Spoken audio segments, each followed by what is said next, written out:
Graça e paz do Senhor Jesus. Espero que todos estejam bem. Obrigado a todos que têm acompanhado os capítulos aqui no meu canal. Que Deus esteja abençoando, falando com cada um de vocês, propiciando conhecimento, como Ele tem me dado. Eu creio que Ele tem dado a vocês também, porque vocês aprendem comigo e eu aprendo muito também com vocês e com o Senhor. O Senhor tem me falado coisas muito bonitas depois que eu comecei a fazer esse trabalho, que eu me propus a trabalhar para divulgar a palavra dele.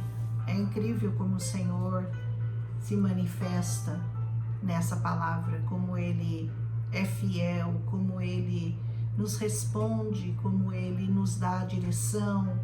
Eu fico assim maravilhada com as coisas que o Senhor tem feito na minha vida e com certeza quer fazer na sua, está fazendo e pode fazer. Aleluia! Como eu falei no capítulo anterior, no Jeremias 46, aqui é uma série de profecias e uma série de avisos àquelas terras que seriam dominadas, que seriam tratadas pelo Senhor, que seriam destruídas, as nações que seriam destruídas. E como eu coloquei ontem, né? Essa nação é você, essa nação sou eu, essa nação é cada um de nós. E fica muito claro, né? A separação que o Senhor faz entre aqueles que servem ao Senhor e aqueles que não querem servir. E como a destruição vem como uma avalanche para aqueles que não observam a palavra de Deus e que não têm temor ao Senhor, que até acreditam nela, que até dão crédito a ela, mas não se arrependem, mas não se curvam, mas não se dobram, mas não querem servir ao Senhor. Querem servir a si próprios, querem servir a sua carne, servir ao seu corpo, servir a sua família, servir ao seu estado, ao seu país, mas não ao Senhor. E nós nascemos para servir ao Senhor. Nós não nascemos nessa terra com nenhuma outra finalidade que não seja a de servir ao Senhor. E está dentro de nós, de cada um de nós, encontrar o caminho que nos leva até Deus, que o Senhor já colocou para nós, muito bem definido, muito bem direcionado. O caminho, a verdade e a vida, que se chama Jesus Cristo. Aleluia! Essa profecia aqui vai ser contra Amon. Lembra que eu falei que ele, contra os filisteus.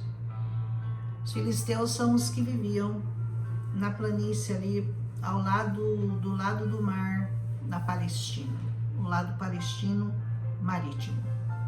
Essa é a palavra que veio ao profeta Jeremias sobre os filisteus, antes do ataque do faraó a Gaza. Então, antes de atacar os filisteus, o faraó tinha atacado Gaza. E realmente esse ataque aconteceu, viu, gente, contra os filisteus. Depois nós vamos até falar o nome da cidade, o ano aqui que aconteceu isso. É claro que aconteceu, né? Porque se o Senhor falou que ia acontecer, aconteceu.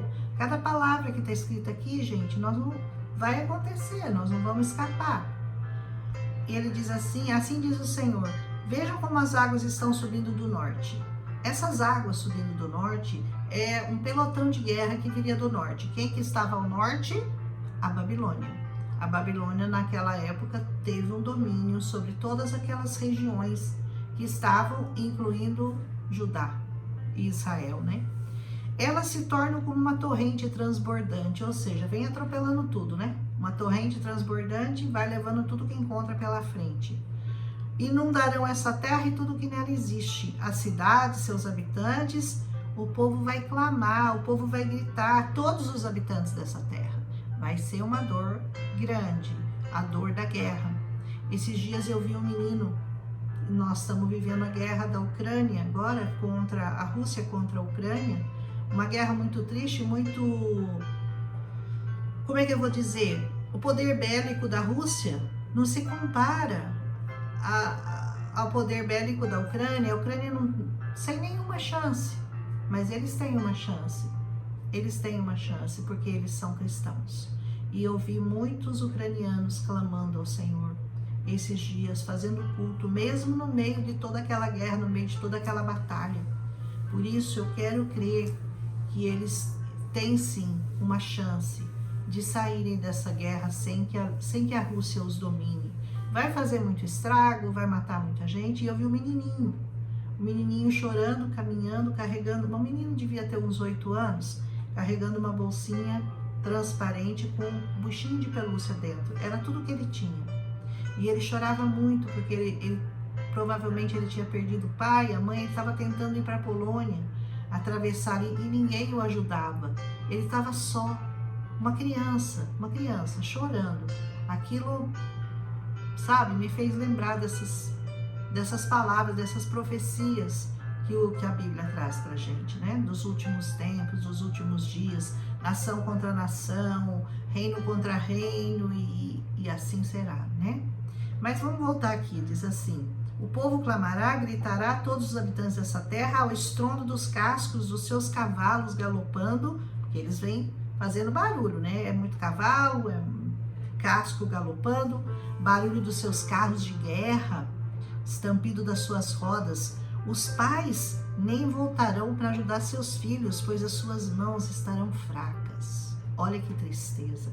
Foi a cena que eu lembrei do menino andando sozinho, porque provavelmente os pais tinham sido mortos, se perdido dele, porque o caos é tão grande que você não consegue nem salvar seus próprios filhos. Isso é muito terrível. E é o que Deus estava dizendo que aconteceria a esse povo, né?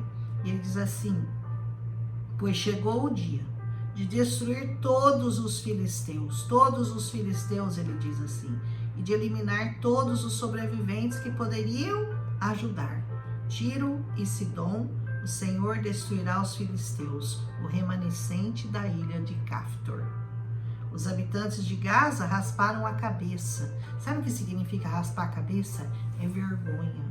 Quando você está na humilhação total, quando você está envergonhado, eles raspavam a cabeça, um sinal de desgraça total, como se eles estivessem despidos de tudo que pudesse aliviá-los dessa dor.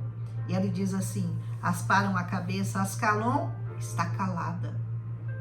Os remanescentes da planície, até quando vocês farão incisões no seu próprio corpo?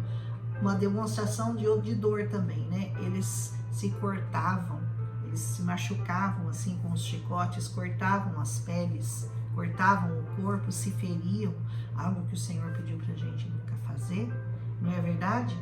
Diz assim: mas como poderá ela descansar quando o Senhor lhe deu ordens, quando ele ordenou que ataque Ascalon e o litoral? Um dado histórico para vocês: Ascalon foi tomada em 604 a 603 a.C. pelos babilônios. Então, esse era um aviso. E eles poderiam ter feito o quê? Eles poderiam ter se arrependido. Eles poderiam, com certeza eles ouviram essas palavras, eles até creram, mas as pessoas, elas até acreditam no Deus que está trazendo a profecia para elas. Mas quando existe o pedido de você renegar o seu pecado, de você deixar o seu pecado, não, aí já está querendo muito, né? Eu quero que Deus me atenda assim, eu quero que Ele me livre, eu quero que Ele me liberte, eu quero que Ele me dê vitória, mas eu não quero abandonar o meu pecado. Eu não quero abandonar meu pecado. Aí, irmão, deixa eu falar para você que Deus não trabalha assim. E deixa eu dizer para você que Ele é soberano e que você não tem domínio sobre a vontade dEle. Ele tem domínio sobre a sua vontade. Ele tem domínio sobre você, você não manda, você só obedece.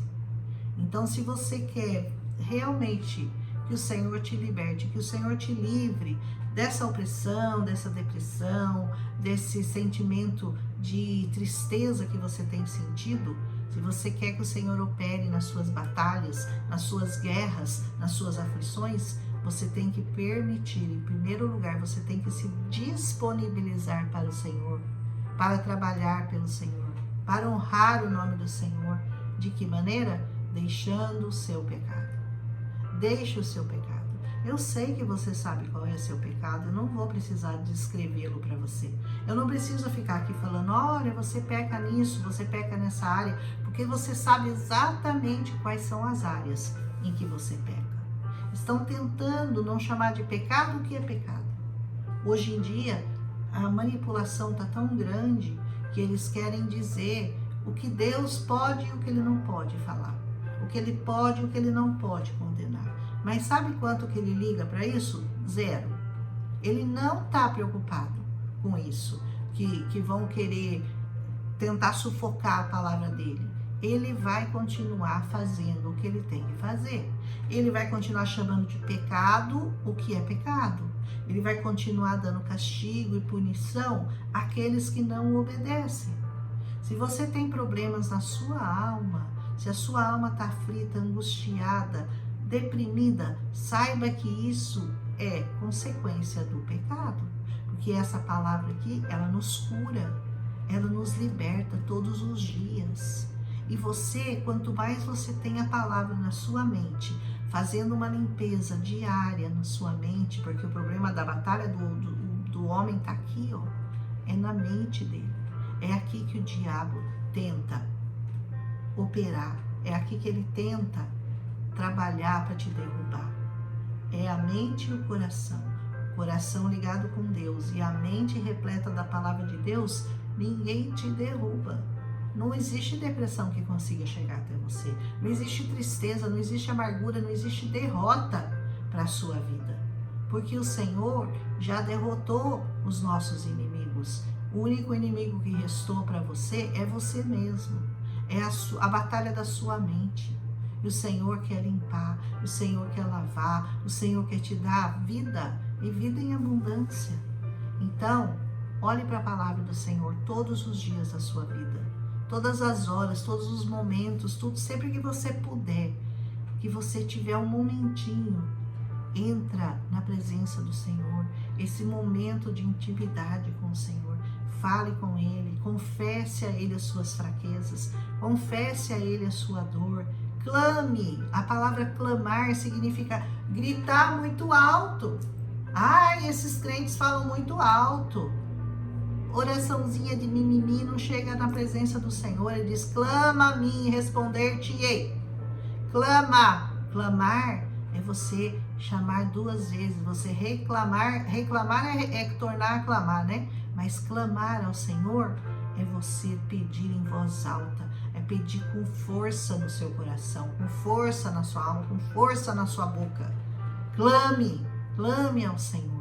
Peça misericórdia, peça o sangue de Jesus sobre a sua vida e você verá que a vitória chegará até você. Não espere acontecer como aconteceu com os filisteus, que foram avisados, mas que não quiseram se converter. Nós sabemos que eles não quiseram, porque até hoje eles não são convertidos ao Senhor. Então, eles foram avisados? Foram. Como o Senhor tem avisado todo mundo todos os dias, há 2.000 anos, há 3.000 anos atrás. O Senhor está avisando. Clama a mim, volte-se a mim, arrependa-se, arrependei-vos e crede no Evangelho. Aleluia! Vou ficar por aqui porque esse capítulo é tão curtinho, mas eu já me estendi demais porque eu começo a falar e eu me empolgo e a ideia é fazer só o estudo do capítulo, né? E não é ficar aqui fazendo uma pregação. Me desculpem, eu sempre dou uma esticada a mais aqui, mas é o Senhor. É o Senhor querendo falar com você. Certeza que é Ele, não pode ser eu. Aleluia! Um abraço em Cristo Jesus.